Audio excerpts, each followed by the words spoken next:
Welcome to the MAM Journals. Some of you have been kind enough to follow my story of the Big Bore development right from its inception, really. There's 5 videos in total, including this one, going from my initial thoughts of what I was trying to do, how we did it, and all of the various changes that we made to the bike to get it to the bike that it is now. I've now had it back for 6 months, and this one is obviously about living with it. What have I learned as a result of having the bike back and riding it around locally and enjoying it? And I think perhaps a logical place to start with how I've got on, and I'm going to try and answer some frequently asked questions that I get, both on the forums and indeed when I'm out and about and I'm meeting people, and I'll try and incorporate those, and there'll be a few at the end which I haven't covered in my walk around, and I'll just try and deal with those. So if we start with the engine, in terms of what we've done to it, you will recall from previous videos that we've actually increased the power significantly, really. The BHP at the crank now is 70, while the standard is what we tested one on a like-for-like basis, i.e. we put it on the same dyno. Our standard bike produced 46.8, and this, in terms of torque, Newton meters is probably the way that we want to look at it. The standard bike at 5150 on the rev counter, and we'll look at that in a second, but produced 52, and this one produces 79 Newton meters of torque at 4955, so a significant improvement in both torque and in brake horsepower. In terms of running it in and putting the new pistons and the new barrels on it, or the rebored barrels on it, I did make a bit of a mistake. In the 4th video I said I passed on good advice which I'd had from Dave Woods, actually, at Dave Woods Racing, saying that it's always better to run them in with less effective oil than the fully synthetic we'd actually got in. We'd already gone through the running in process with the running in oil, and we'd put the synthetic oil in, and that actually was a mistake to leave it in, because it actually held us back in terms of running the engine in with the new pistons. I was too gentle on the bike as well, and what happened was it actually glazed the bore, which was if you glaze the bore, you'll manage, it's very shiny, and it hasn't got that sort of roughed up edges to it that you need, and it actually got a bit of oil back through into the heads, and it was spitting oil. It wasn't using a lot. I would say I was probably doing about 250 millilitres of oil in every 500 miles, which isn't particularly excessive, but I was just concerned in the early stages that that's probably, if it gets any worse, I'll probably be a bit alarmed about oil usage. So what Craig very kindly did is he took it all apart again and said, yeah, I can see oils coming through there. He saw that the barrels had glazed over, and you could feel that they'd gone sort of silky smooth, and he honed it out slightly. I've now run the bike for another 500 miles and ridden it let's describe it as a little more enthusiastically, and as fast as it would go, and it's fine. It hasn't used a drop of oil since we actually did that. So that was, if you're doing one yourself or thinking about it, just it was good advice I gave in the 4th video. I should have followed it myself. Other things that have gone on with it in terms of fueling, i.e. the mapping, I have to say, as I've ridden it more and more, I think Dave Woods, well actually both of them, there's 2 Daves, our father and son team at Dave Woods Racing, did the ECU remap, and what a fantastic job they did, because it's really smooth up to sort of, and well, silky smooth, up to about 5,500 revs. It produces all that extra torque. You could just ride it endlessly and easily in that way. You'd get the benefits of extra power, but no disadvantages in terms of fueling or performance. And then later on, when you sort of really crack on into the higher ranges of the rev counter, and you get it up towards the 7, which is where the peak power is, then it does like its fluids at that point. It runs better with just a wide open throttle and letting it go. And it also sort of comes, I'm joking with this comment, but petrol cooled. When I ride the bike vigorously, I get 42 miles to the gallon, but when I ride it with it just operating, really looking for the torque, and I get low 50s, so actually it's a bike you could probably just use for very long journeys and just enjoy the benefit of the torque, but you can ride it in a different way. It's a bit of a Jekyll and Hyde bike, really, 2 bikes for the price of 1. Somebody once asked me, is it over square? And just for those of you not familiar with that expression, it means is the diameter, the bore bigger than the stroke? That's a bit of an old-fashioned concept, to be honest. Nowadays, you don't. Most bikes, modern bikes, are to over square in that regard, because improvements in combustion and fueling has meant it gives less of the historical problems that an over square engine would do, which is that it would chase the power up towards the top end, meaning that you have to go hunt for it. But I was very keen when I first started this project that we didn't turn it into a 2-stroke style power, that it had that great twin torque that I was looking for, and it's delivered both on the dyno and, most importantly, in real world riding. It's a fantastic bike to ride and a big improvement on the standard bike, in my opinion. Other things that we've sort of done to it, and I think we should comment on this, I mentioned about suspension units.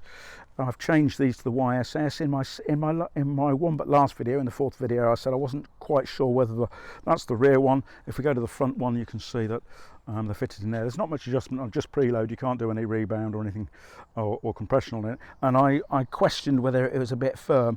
Now that I've bedded them in and I'm riding them more regularly, actually I think they're good. I don't need to do it. I was going to think about changing the oil weight or something to soften it up a bit, but it's naturally softened through use. And I suspect, because I was riding it in the middle of the winter, it was pretty wet and cold. I rode it actually in freezing conditions, so that was a good test for it. And it does feel a little bit harsh then, but anybody who's ridden bikes for a long time know that the sort of suspension and handling you want in the winter is slightly different to what you would run in hot conditions. But that's a really nice balance, and I'm very happy with them. The bike handles really well for a bike of its style. A friend of mine rode it actually, and he got off his Kawasaki 1000 ZX, and he said, I can't believe how well that thing goes. So it's great to hear from somebody independent of me and who I know is a good rider, complimenting on its handling and performance. So that was good fun. So happy with the suspension. Tyres have been fine. You can see that they're the Pirellis. Some of them I think they're fitted with Seats now, but these Pirellis, they actually got plenty warm enough. I mean, so they're not huge tyres, and they're not great thick sidewalls on it, so they do get some temperature in it. I found even in the winter I was getting good temperature into it. You could get off, stop for a cafe, and actually put your hand and you could feel the warmth. It white lines a bit in the rain, but nothing that doesn't make you smile as opposed to alarm you. And I find they're fine for the sort of road riding that I want to do.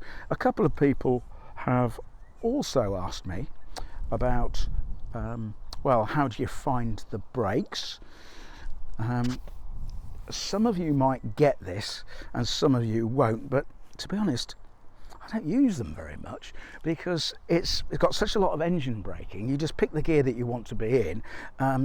When you get into the corner where you are and you can see a line, you just open the throttle and go. It's fantastic, really. I mean, it's 70 brake horsepower. It's not going to high side you, so it's great fun to ride it like that. It's a very traditional, old-fashioned way of riding, but the bike responds to it well.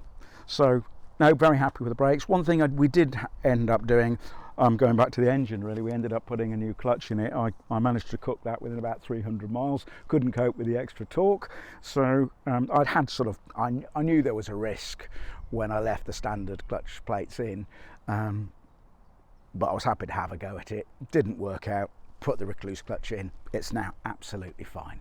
So that's sorted. Well, other things that people have asked me are really, well, how are you getting on with the indicators? The fact that it hasn't got any and they're all in the The only indicators I've got are stuck in the end of the handlebars there. To be honest, it's fine at night because they're very bright. They're LED, but it's not enough daytime warning. I am resorting to traditional hand signals, which I can see bewilders some of the car drivers as opposed to help gives them any clue as to what I'm doing. So I probably will at some point need to get on and improve that, and give people more of a clue where I'm going. Other things on the bike, other questions I've been asked is a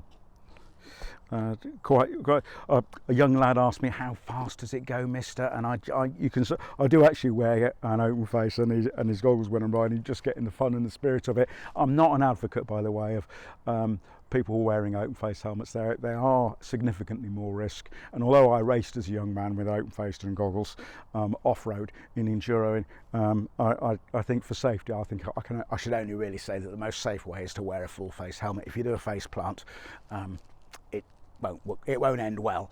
I've chosen to take that risk, and you may choose to do it as well, but I'm certainly not advocating it in terms of that. But I did say, when he asked me how fast does it go, mister, I said, well, it will blow your goggles off, because it is faster than the standard bike, as you'd expect. I didn't buy, none of my intentions when tuning this bike were to make it particularly, I wasn't really worried about high speed. I wanted the torque of a twin, I wanted improved performance and something that zipped along a bit when you open the throttle. In terms of top speed, I think it would probably do between 115 and 120, so it's pretty brisk. But frankly, I've got other bikes in the garage that do that in second, so if I was chasing performance, this isn't outright performance, this isn't the route to go, but it's delivered what I wanted in terms of that. If anybody wants to see what I've got in my garage, there is actually, in the comments below where I'm doing the description, there's a link to, I do a garage tour and show you the other bikes that I've got if you'd like to see them. But no, it performs really well where I wanted it to do at legally shorter speeds and that mid-range acceleration and torque. It's great fun to ride on a country A road, and just roads and you can just throw them in with abandon, and it hangs on. It's great fun, very very amusing. It certainly kept me amused for hours. Other questions I've got asked, some of these do make me laugh. Don't you regret wasting your money? Well, thank you. It is my money, so and I'm quite happy to waste it if that's how you see it. But no, I don't have any regrets about doing the project. Do you think it will be reliable? Yeah, I was a bit nervous when we started burning a bit of oil. I thought, oh, what's that all about? But in fairness, Craig at King's Two Wheel Centre dealt with it really promptly, really reassuringly, and I'm now completely happy that it's not burning any oil, and the bike starts on the button, hot or cold, and as I say, the mapping that Dave Woods has done on it is fantastic. I've never had it do anything other than start first push. So I'm pretty confident we've got a nice reliable unit here that's got significant more performance. Could you tour on it? I didn't originally think about touring, and I've got other bikes I can tour on, as you'll see if you do the garage tour. So for me, I won't be touring on it, but I think you could, because it's got such usable torque up to that 5,000 revs, and you'd be getting over 50 miles to the gallon. I think you'd have a lot of fun with it, and you certainly wouldn't have any trouble overtaking things. So yeah, I think you could. Would I do it again? Yes. It's been a fantastic, fun journey, both starting literally from scratch, thinking about what could be done, looking at the base bike, speaking to people, understanding what modifications were available, and then working out what we wanted to do and progressing it through and following it. I've thoroughly enjoyed it, and for me it's worth every penny that I've spent on it. You'll be pleased to hear I won't be troubling you anymore with what's going on with this. I'm now going to just go out and ride it and enjoy it for what it is. And if you are thinking about doing one, then yeah, I commend it to you. I think if you're looking for this sort of performance, I know that some people are quite traditional about it, almost reactionary, to be honest, almost like a negative, well, you can't touch anything, you'll be spoiling it. But I don't take that view. I think if you'd like your bike standard, that's great.